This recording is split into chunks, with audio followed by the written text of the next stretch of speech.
In China, smoking has reached levels many would consider alarming. For more on World No Tobacco Day, Teh-Wei Hu from UC Berkeley School of Public Health joins us live in Beijing.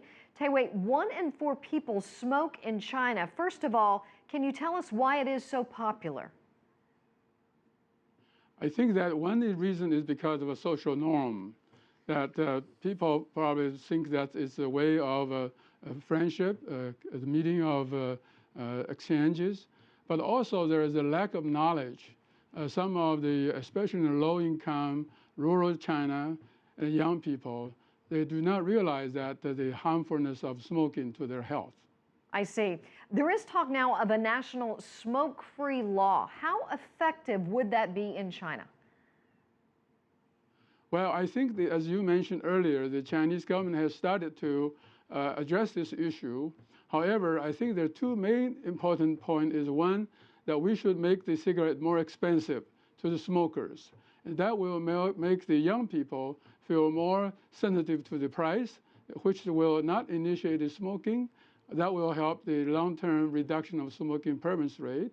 Secondly, I think that even the higher price, it will help the people to quit. Right now, the price of cigarette in China is very low, especially given the increase of income in the last 10 years. So really, the need to raise the price of cigarette in China.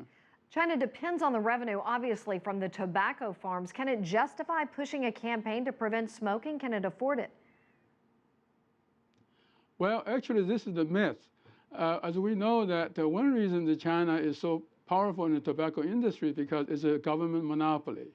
It is the revenue source, but also the regulatory agency. What happened is that many of the officials worried about the tobacco industry employment, worried about tobacco farming, as our research shows, actually that given the increase of taxation, the negative effect on the employment is very minimal. And in fact, the farmers, they could be better off, such as in Yunnan and other places. If they produce fruit, herbal medicine, they'll make more money than tobacco leaves. Tell me about the program that you have been advocating for farmers to grow other crops besides tobacco. Well, as we realize that one of the problem of the Chinese taxation, the government uses the tobacco leaf as the revenue to local government. So that gives incentive to the local government to encourage farmers to produce tobacco leaf. And what we want to do is to provide knowledge and also incentives to have the farmers aware of the opportunities to produce other crops. And this is kind of the option that we want to make sure they're available to the farmers, not only in China, but also in Indonesia and Africa. That's the program we're doing. Sir, how far do you think China is away? Are they a generation away from implementing this and from promoting health? Well, I think China has already been promoting health in one sense, such as you mentioned earlier, about the leadership not to smoke in the public. And they're looking into the possible non-smoke public places.